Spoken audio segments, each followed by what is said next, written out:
बिस्मिल्लाहिर्रहमानिर्रहीम। व्यूअर्स, आज का हमारा टॉपिक है finding tangent plane and normal line. Viewer, जब हम कोई क्वेश्चन सॉल्व करते हैं तो ये ज़हन में रखें कि बेसिकली वो एक क्वेश्चन नहीं होता, वो एक स्ट्रेटजी होती है। तो इसको मालूम करने के लिए ऑब्वियसली हम कोई क्वेश्चन सॉल्व करेंगे। तो वो क्वेश्चन सॉल्व जो है वो आप ये मत समझे कि सिर्फ यही एक क्वेश्चन हुआ। अब क्वेश्चन की स्टेटमेंट चेंज भी हो जाए तो स्ट्रेटजी या जो मेथड है वो तो वही रहेगा। तो बेसिकली आप कंसंट्रेट कीजिएगा कि इक्वेशन ऑफ टेंजेंट प्लेन कैसे मालूम करते हैं और इक्वेशन ऑफ नॉर्मल लाइन कैसे मालूम करते हैं। तो उसके लिए हम एक क्वेश्चन सॉल्व करते हैं।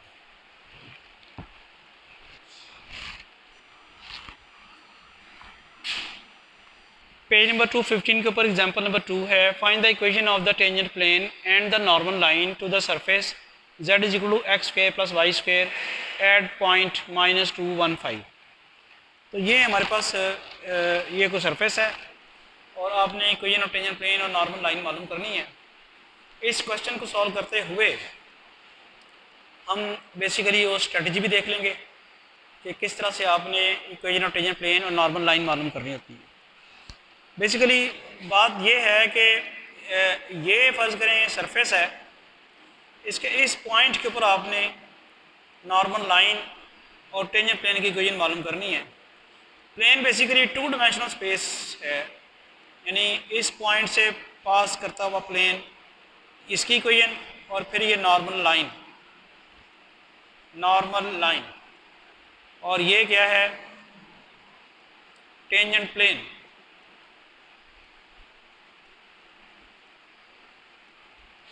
ये आप इस तरह समझ लें कि जैसे ये सरफेस है, इसके ऊपर मैं गत्ता रख दूं, ये टेंजेंट प्लेन हो जाएगा और इसके ऊपर जो ये लाइन ऊपर होगी ये वाली, ये नॉर्मल लाइन है। इनकी इक्वेशन हमने मालूम करनी है।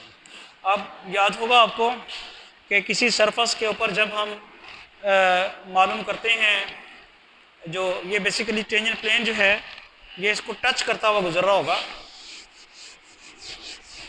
जैसे मैंने आपको बताया अभी। अब आपको याद होगा कि किसी सरफेस के ऊपर नॉर्मल वेक्टर कैसे मालूम करते हैं, उस सरफेस का ग्रेडियंट लेके। तो आप लेट फाई भी equal to z minus x square minus Y square. Then आपने डेल फाई मालूम करना है, ग्रेडियंट। सरफेस कैसे मालूम करते हैं, सरफेस के ऊपर नॉर्मल कैसे मालूम करते हैं, gradient of that surface. Del phi याद है किसी को, फार्मूला क्या था, पार्शियल फाई और partial X I unit vector, partial phi और partial Y J unit vector, partial phi और partial Z K unit vector.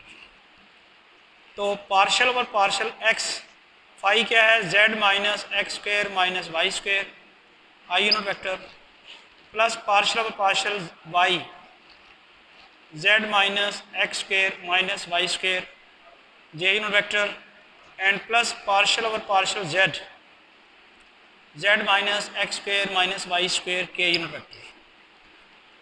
तो अब इसका डेरिवेटिव रिस्पेक्ट टू एक्स लेंगे तो क्या आ जाएगा, -2x i unit vector as it is.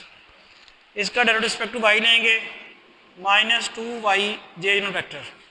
इसका भी रिस्पेक्ट टू जेड लेंगे, 1 आ जाएगा और के यूनिट वेक्टर। ये डेल फाई आ गया। तो नॉर्मल वेक्टर जो है वो कैसे आएगा, normal to the surface is surface at the point.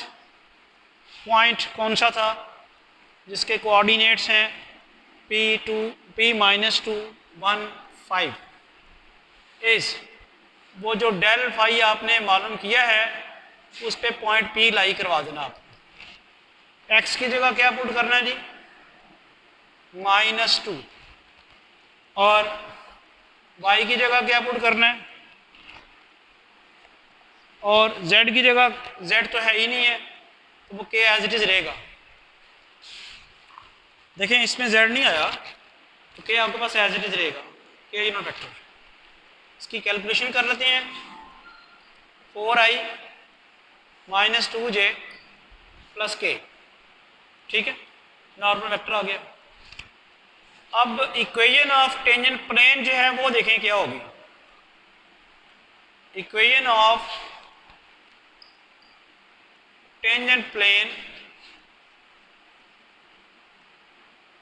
Eight जो पॉइंट दिया हुआ था -215 इज, वो हम इस तरह लिखेंगे x -2 और उसके साथ नॉर्मल वेक्टर की पहली कंपोनेंट मल्टीप्लाई कराएंगे, फिर नॉर्मल वेक्टर की दूसरी कंपोनेंट -2, y -1, नॉर्मल वेक्टर की तीसरी कंपोनेंट 1 और z -5 is equal to 0। Equation of plane होती है a into x minus x1 plus b into y minus y1 plus c into z minus z1 is equal to 0। This is the equation of plane with normal vectors, normal vector ABC and through the points x1 y1 z1। क्या करते हैं, यहाँ ABC normal vectors की components लिखते हैं और जो point के कोऑर्डिनेट्स हैं वो x y z से सब्ट्रैक्ट करते हैं। वही हमने किया। नॉर्मल वेक्टर की कंपोनेंट्स 4 -2 1 थी, 4 -2 1 लिख दिया और x में से सब्ट्रैक्ट किया वो -2, y में से सब्ट्रैक्ट 1 और z में से 5। तो ये आपके पास बना 4x + 2 -2y -1 plus z -5 is equal to 0। 4x + 8 -2y + 2 plus z -5 is equal to 0। ये बन गया 4x -2y plus z, 4x -2y plus z, 8 + 2 10 और ये क्या हो जाएगा -5 plus 5 is equal to 0। This is the required equation of tangent plane. हमने equation of tangent plane find कर ली है। क्या स्टेप्स थे, जो सरफेस दी हुई थी उसका पहले ग्रेडियंट निकाला,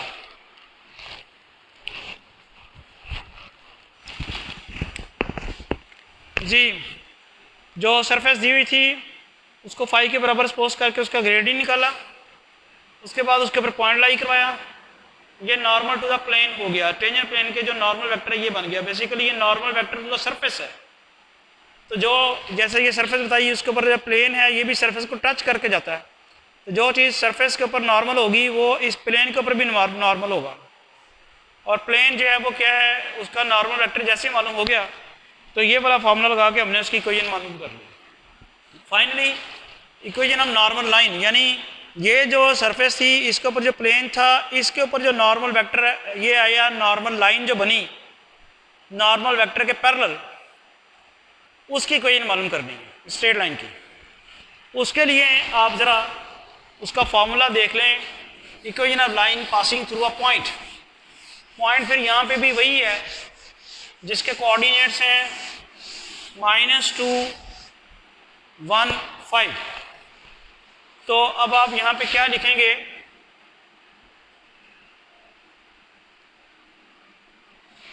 इक्वेशन ऑफ नॉर्मल लाइन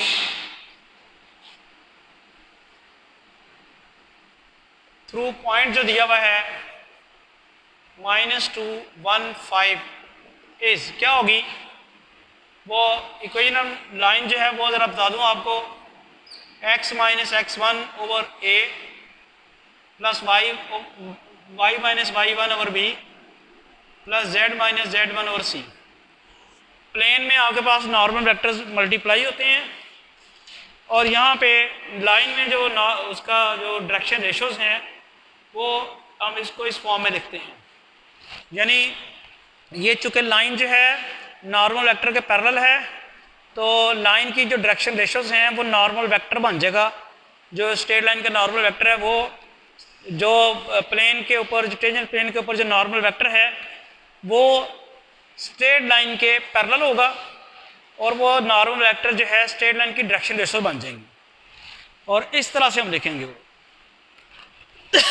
इसके मुताबिक फिर क्या होना चाहिए, x -2 ओवर a क्या चीज़ है 4, y -1 over -2, z -5 over 1। This will give you x + 2 over 4, y -1 over -2, z minus 5 over 1. This is the required equation of normal. This is the required equation of normal line. So this is how we can find equation of tangent plane and normal line. Thank you.